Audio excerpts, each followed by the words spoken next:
esta medida cautelar que se ha solicitado, que la ha solicitado la esposa a través de mi representación, es pues ineludible, ¿no? Es imposible que la CIDH no falle a favor de esta situación en la que hay un alto riesgo de perder la vida para este dirigente cocalero. Hay muchas agravantes y es que aquí lo que hay que cuestionar muchas situaciones en relación al gobierno de Arce Catacora, al ministro de gobierno, a los procedimientos que se están haciendo en la actualidad. César Apaza fue prácticamente secuestrado, sabemos que por un conflicto con el mercado paralelo de la coca, una situación totalmente ilegal, que él buscaba precautelar, ¿no? Que se siga la ley, no tener más que un solo mercado para la coca y no generar esta distorsión y esta manipulación que está existiendo en Bolivia a través de un producto también tan delicado, con tanto riesgo como es la compraventa de coca. Y bueno, en este conflicto él fue prácticamente secuestrado. Primero fue ingresado a San Pedro y al escaso mes, definieron, como está ocurriendo en todos los casos con los presos políticos, llevarlo a Chonchocoro. Acá pasa a considerarse lo que, es decir, el lugar que está ocupando Chonchocoro en este momento, un régimen supuestamente para personas que tienen problemas graves, asesinos, personas de alto riesgo, de máxima seguridad, pero que en este momento está siendo utilizado como un panóptico, ¿no? O sea, un lugar de prisión política para los enemigos que considera, entre comillas, el régimen del gobierno del presidente Arce Catacora. ¿Por qué? Porque en Chonchocoro se pueden invisibilizar muchas situaciones ilegales que existirían, mucha violencia con respecto a los internos, a los privados de libertad que están por razones políticas. El señor Apaza, desde su llegada, recibe una golpiza tremenda al punto de que ni siquiera, por toda la información que ya tenemos en el momento, lógicamente las personas que están privadas de libertad saben que no tienen en realidad la protección de nadie y por lo tanto tienen mucho miedo a que se visibilice la violencia que reciben, porque las amenazas que reciben es que van a generar más violencia, van a recibir más violencia si es que se exponen a esta situación, ¿no? Entonces, o si transmiten lo que les está pasando. Y también tenemos información que de manera continua existe una tortura desde altas horas de la noche, a partir más o menos de las 2 de la mañana, empiezan todas las situaciones de violencia ejercidas sobre los presos políticos, ¿no? Y sobre todo sobre las personas de Abde Coca que están privados de libertad en este régimen carcelario.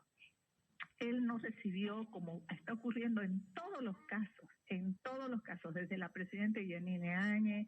Nosotros estamos haciendo un seguimiento exhaustivo. Yo me estoy dedicando prácticamente a este tema de derechos humanos por lo sensible que es las situaciones muy críticas que están pasando los privados de libertad, desde la presidenta Yanine Áñez, que no ha tenido la posibilidad de una asistencia como corresponde en su salud, el gobernador Luis Fernando Camacho, militares, muchísimos que tienen problemas serios de salud a los que no se les permite ni una consulta médica, algunos ya cuando llegó la comisión de la CIDH como para que no se visibilice esta falta de asistencia para precautelar su vida, le han permitido unas consultas relámpagos que por comunicación de los familiares ni siquiera dejan que los médicos le hagan los análisis como corresponde. Y lógicamente esto va, los exministros pasan también algunos con problemas renales graves y más la violencia que se recibe, la tortura que se está haciendo una práctica frecuente. Incluso es tan delicado el tema que hemos oído de violaciones a los presos que están en estas instalaciones. Pues hay que investigar todas estas denuncias que se están recibiendo porque son realmente asustan, son muy increíbles en algún momento, ¿no? Espanta que eso esté ocurriendo a gente privada de libertad, que no tiene motivo por estar privada de libertad de sufrir ese tipo de vejámenes. Y mucho más porque hay personas con detención preventiva. El abuso de la detención preventiva ha llegado a tal extremo que no solamente no pueden defenderse en libertad, sino que se los interna en este tipo de regímenes supuestamente cerrados para poder disponer de manera arbitraria de cualquier tipo de instrumentación de violencia o del terror con las personas que están siendo víctimas de la persecución. Estamos presentando un poco también además de la cautelar, de la demanda de cautelar, que es la medida protectiva para su vida, que amerita, porque en días pasados, según relato de la familia, vino un médico del penal y de manera muy rápida, de manera muy violenta, fingiendo que hacía un examen médico, dañándolo incluso al paciente, al señor Apaza, quería dejar por sentado que él ya estaba en condiciones de retornar al penal. Cuando el accidente cerebral vascular que ha sufrido es gravísimo, no tiene posibilidad todavía de habla ni de movimiento como corresponde, tiene que ir al baño con asistencia, o sea, está en pésimas condiciones y en riesgo de vida, que es un riesgo, una amenaza perentoria. Y con qué derecho lo tienen también engrillado en una cama.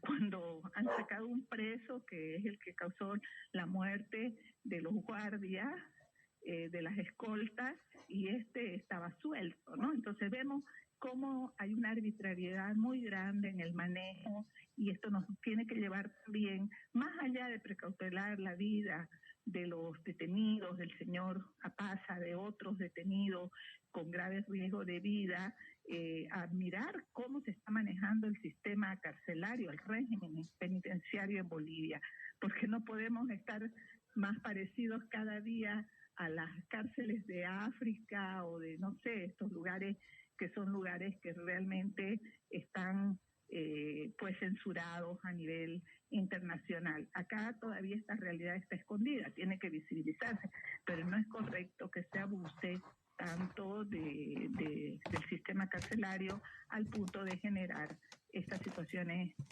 tan censurables y que hacen correr el riesgo de vida de las personas. La cautelar está presentada. Yo pienso que la CIDH no puede negarla, es muy sensible la situación. Yo le digo, estoy muy preocupada por toda este riesgo. Ya han habido personas muertas durante su encarcelamiento por falta de asistencia, y además, bueno, las muertes que han ocurrido en Chonchocoro, que son inexplicables, que no son investigadas como corresponde, también no amerita solamente una medida cautelar, sino el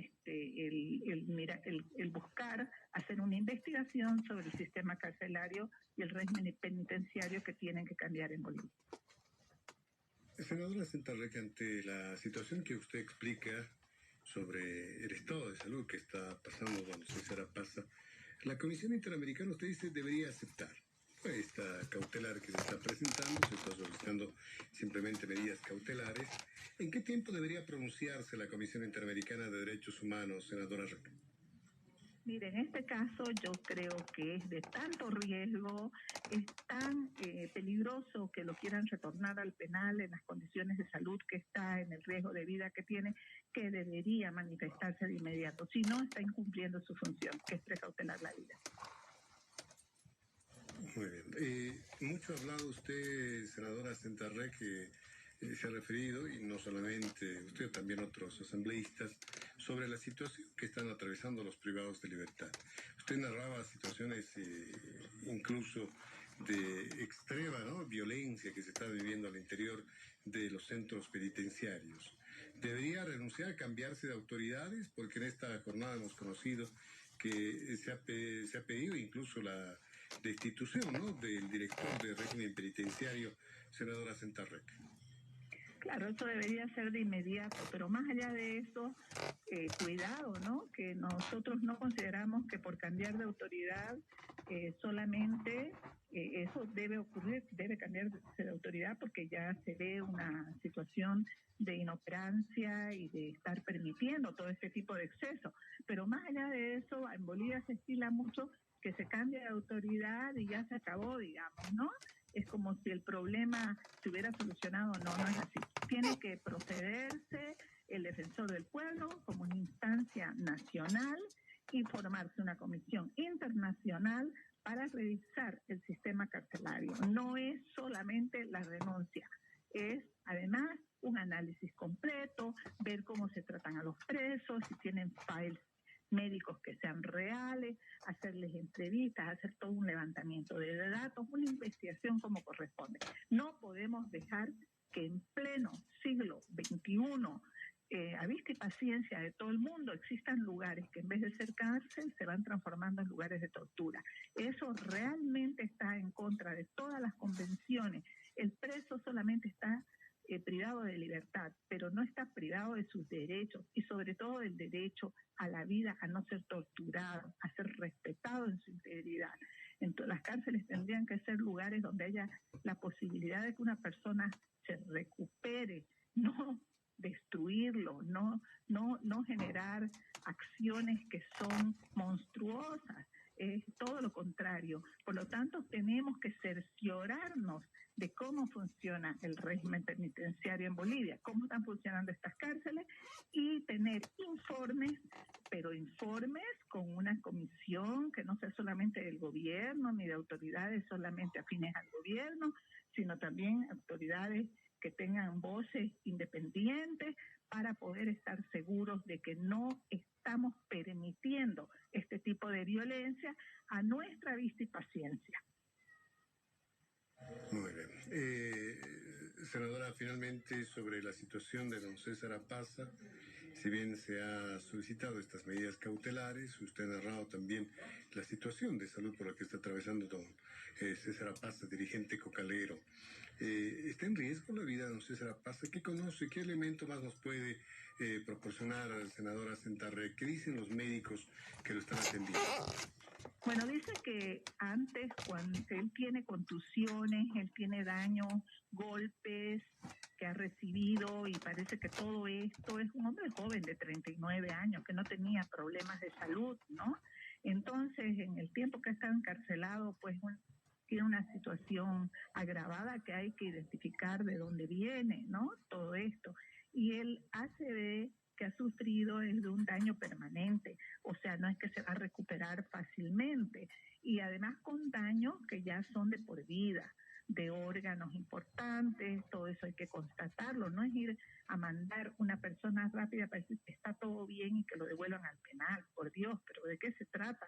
Somos sensibles hasta con los animales, ¿sabe qué? Y así debemos ser, así debemos proceder, no podemos tolerar este tipo de cosas, de hacer sufrir a las personas de una manera tan inclemente y tan indolente. Él no está en condiciones de ser incorporado al penal.